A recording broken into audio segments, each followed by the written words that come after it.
Okay, guys, here we are again. We're going to go ahead and finish up the last two of the FRQ, question number 2, all right, which is question going to be F and G. Okay, so let's start with F.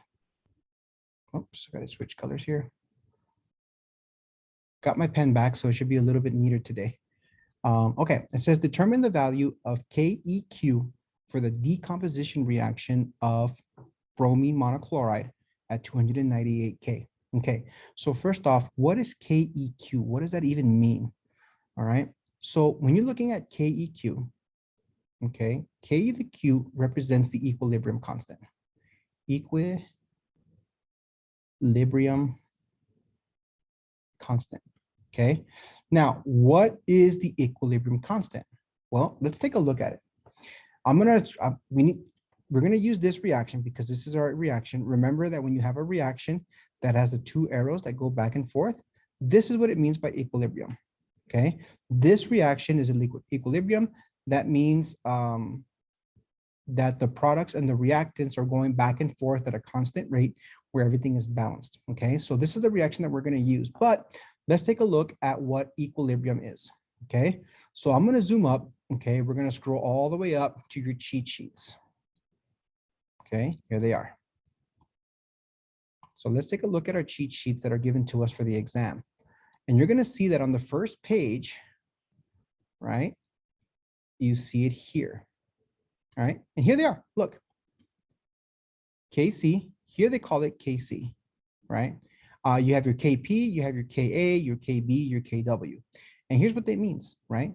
What that means here, and go ahead and make this a little bit thinner, okay, is that you're looking at the constant for concentration. P is for gas pressures, A is for weak acids, B is for weak bases, and then the W is for water. And they have this basic setup.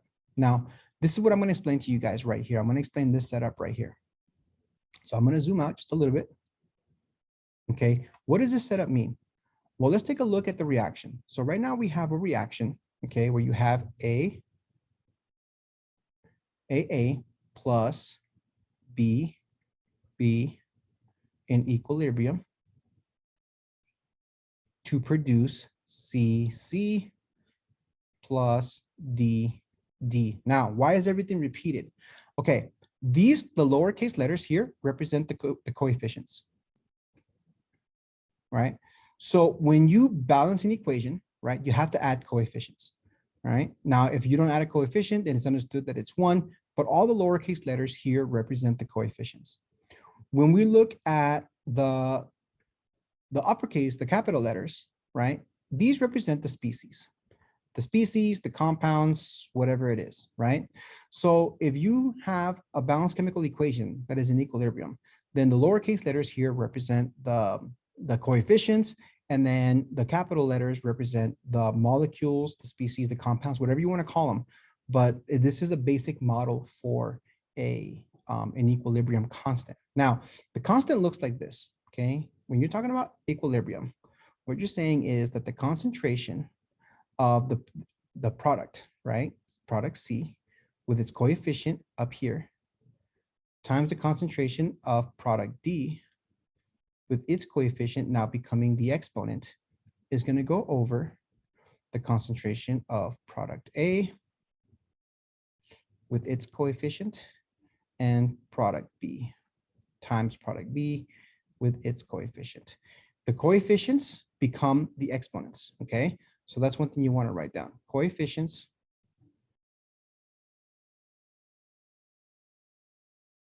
okay, become the exponents. Okay, when you're looking at these brackets, anytime you see these brackets around something, that's got to be the red flag to say that means concentration.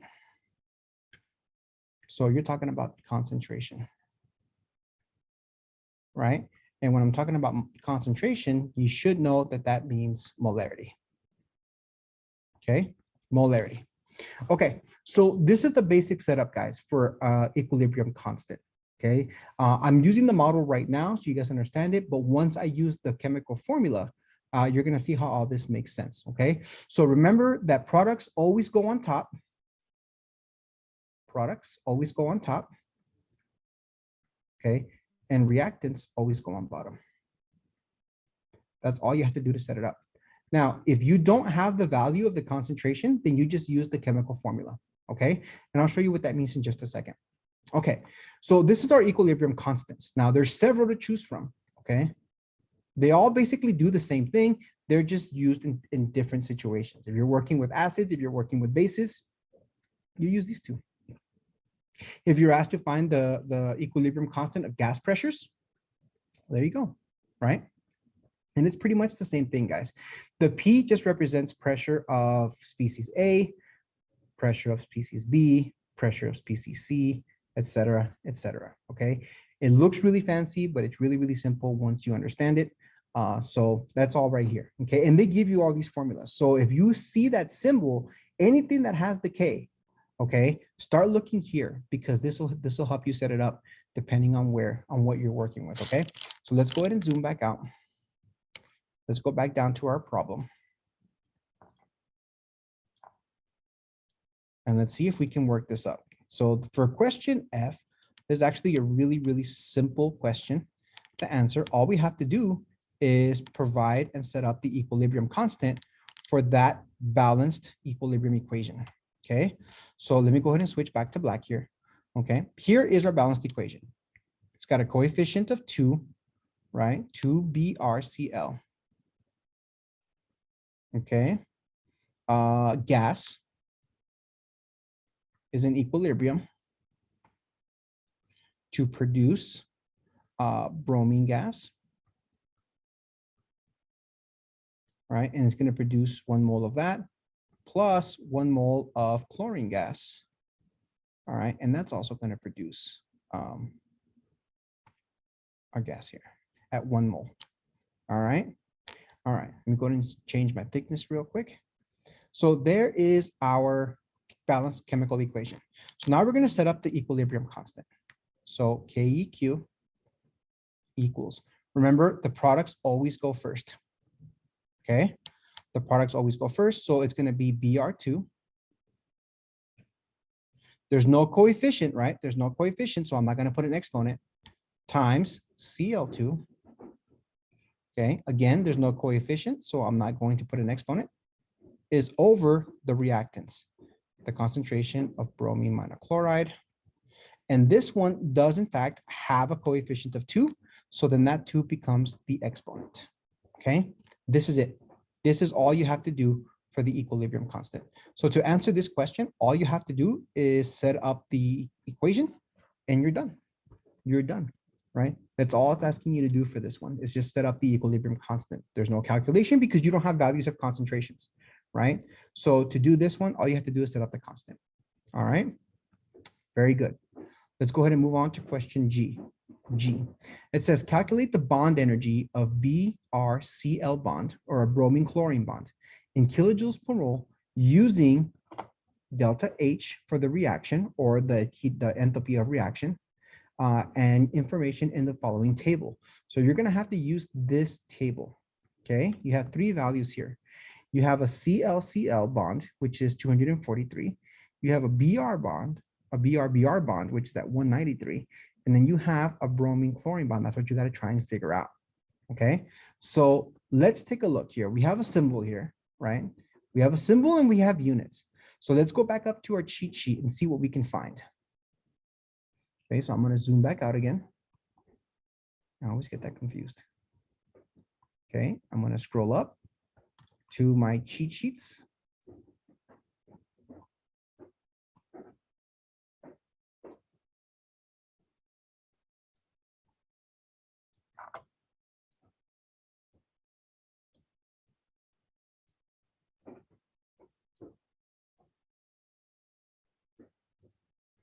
There we go.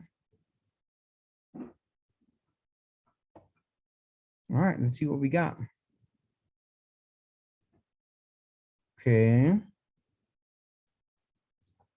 go over here first. Equilibrium constants, kinetics, atomic structure. Okay, gas liquid solutions, thermodynamic. Oh, look, here's our symbol. Here's our symbol right here. All right. Okay, so let's make sure we have no other candidates here. All right.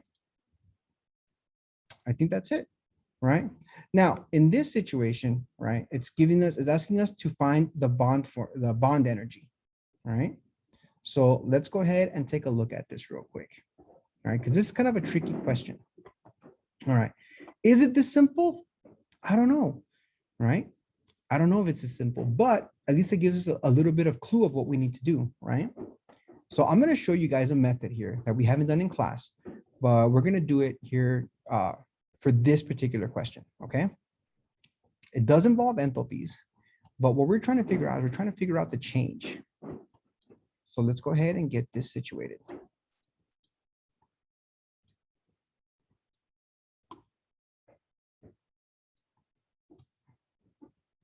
Let's go back to our space and let's work this out. Okay. So what I want you to do is I want you to draw this table, okay? It's called the ICE table. So it's going to be I, C, E, okay?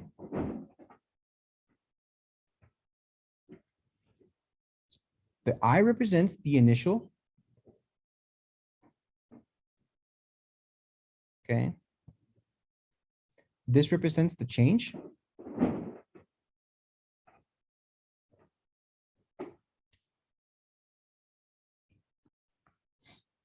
Sorry about that, guys. A call had come in, okay? And so where were we? Okay, we're here at equilibrium, all right? So E is equilibrium. Now, all these things are referring to one common factor.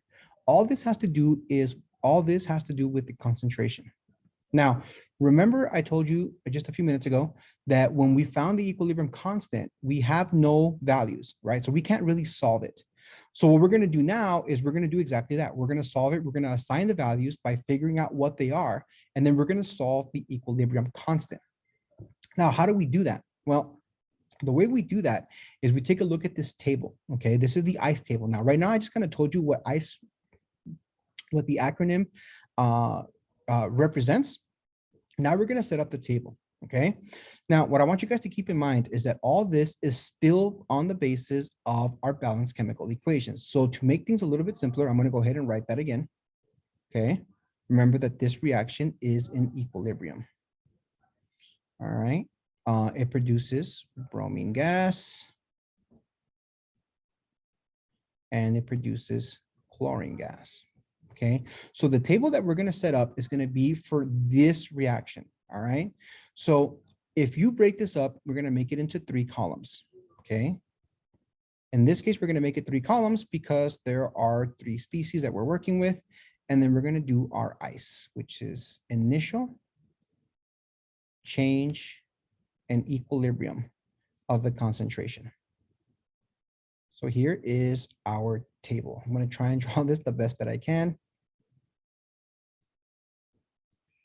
All right. Crooked lines notwithstanding, that actually worked out pretty well. Okay, so what does this mean? All right. In the last video, I want to make sure everything's perfectly clear, right? In the last video, we solved for the pressure, right? We solved for the pressure in a rigid container. We used the formula PV equals nRT. If you have not seen the last video, then this one's going to be really confusing. Please make sure you watch that video where I solved question, I believe it's question D, where we solved the pressure, okay? Now, in that video, I used for the value of moles, I used the value of 1.0. It should have been 0.10, right? So when I calculated my pressure in that last video, I ended up with a pressure of 12.22, right? Pressure is equal to 12.22 or 12.2. Well, because I used the incorrect value, it was supposed to be a value of 0.1 for the moles. So if you insert that value into the reaction, then you're going to get actually a pressure of 1.22, right? That's going to be the actual value that we use for this one. And the reason I made the mistake is just because I put the decimal in the wrong place. So that was my fault, but it's not a huge error. It's just a simple error, but that will rectify it here. So, okay. we have our pressure at 1.22. Now remember, when we looked at our equilibrium constants, there was several types. There was the equilibrium constant of concentration, of pressure, of weak acid, of strong, weak base. Okay, so the pressure kind of serves as the same thing, right? Kind of serves as the same thing. So that's going to be what we use as the concentration, because this is the amount of gas that's present in that rigid container.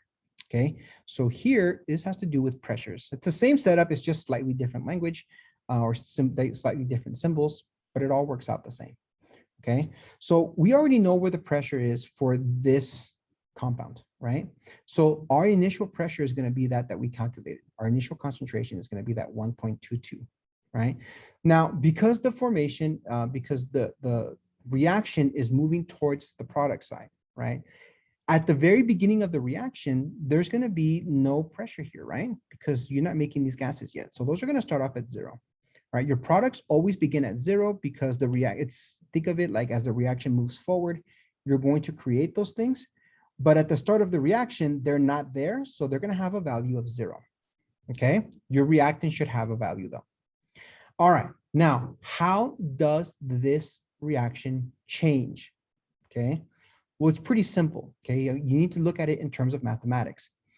Here we have 2 moles of bromine monochloride. They're going to break down, right? So because they're breaking down and they're moving towards the right on the reaction, then what we're doing is we're actually losing 2 moles of this compound. So I'm going to write it as minus 2x. This 2 is this 2 right here. Okay, so because this is breaking down, right? We're breaking down two moles, right? So it's going to be a negative 2x. All right. Now, in the process of the reaction, all right, what we're going to do is we're going to generate 1 mole of BRX. So that's going to be positive X or 1X, however you want to write it. It's the same thing.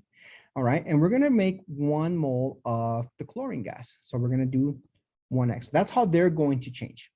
Okay. All right. So let me go ahead and make some space here.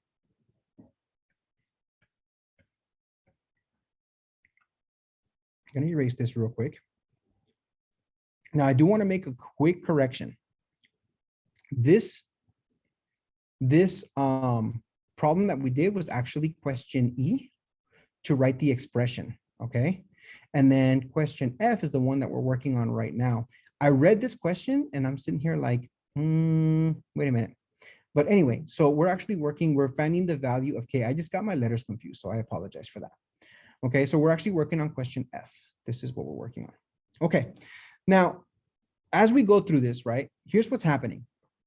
This is changing by we're losing those two moles of bromine monochloride. We're gaining 1 mole of bromine gas and we're gaining 1 mole of chlorine gas. So that's how it changes.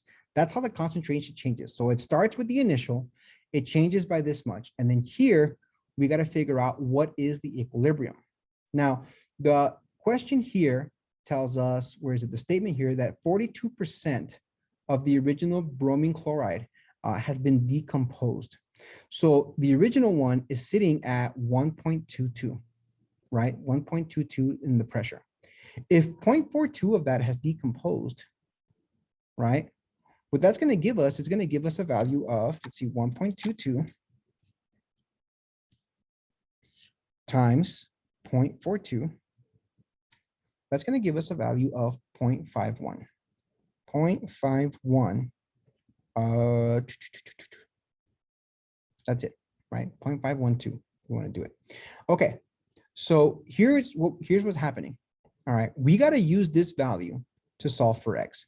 So since this is the one that's been decomposed, right? We're going to take the value of 1.22. We're going to say, okay, it's decomposed. So it's changed by this much. So that equals 0.512, right? So we use this value because the decomposition is happening to this product.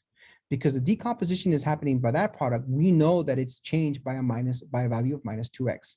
So what we're going to do now is, right, we're going to go ahead and we're going to solve. We're going to solve for x. So we're going to divide both sides by 2. Now this is just the absolute value. I put the minus here, but all we're doing is finding the absolute value. So the symbol at this point really doesn't make a difference.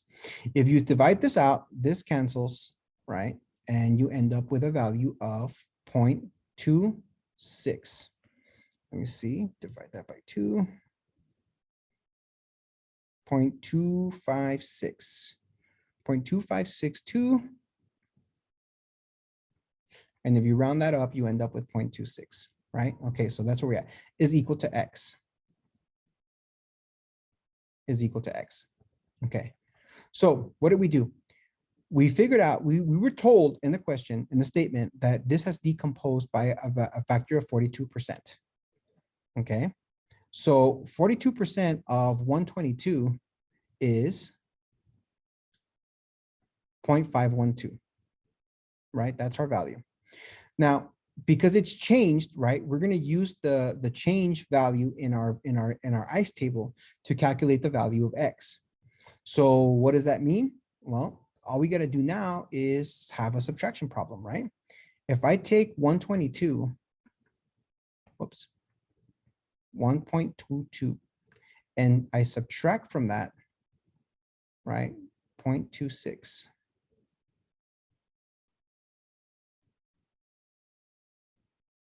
I'm sorry, not 0.26, 0.51.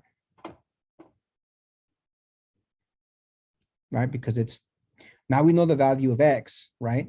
So since we know the value of X, 0.26 times 2 is going to give us 0.51. And if I take this value, I'm going to plug it in here, 0.26, right? And I multiply it by 2 and I subtract it, I'm going to end up with 0.71. Mister, you confuse me. Okay, so here's how it works, guys. We have 1.22 minus 2. Now we know the value of point X, right? So that's going to give us 1.22 minus 0.51, right? Which should give us 0.71. So our change here is 0.71. Now, if we multiply it here, 0.26, right? 1 times 0.26 is equal to 0.26. If we take 0, which is this value, 0 plus 0.26, guess what you're going to end up with? You're going to end up with 0.26, right? And since either is the same, that's going to end up at 0.26. With me so far? So what we did is we used basic simple algebra, right? We took the amount that we calculated in the previous problem, and we were able to find the equilibrium constants for this problem, for this question, okay? Now, what do we do with these numbers now, right? Well, that's what I said earlier. Remember I said earlier that we don't have values for these guys right here? Well, guess what? Now we do. So our equilibrium constant, to find the value of that, is going to be the concentration of the products, which in this case is 0.26 times 0.26, all divided by 0.71. Okay, let's go ahead and solve this, simplify it. 0.26 times 0.26 should give you 0.0676 divided by 0.71. And if I calculate that out, 71 squared, just don't forget it's squared. Let me see, so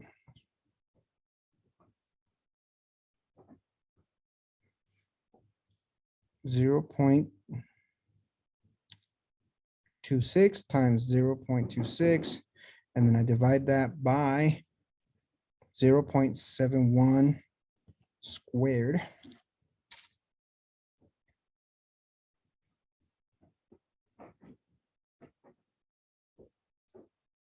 That should give you equilibrium constant value of 0.1341. And if you keep that to two significant figures, you should end up at 0.13 is equal to your equilibrium constant value. This is going to be your final answer. Okay. Okay.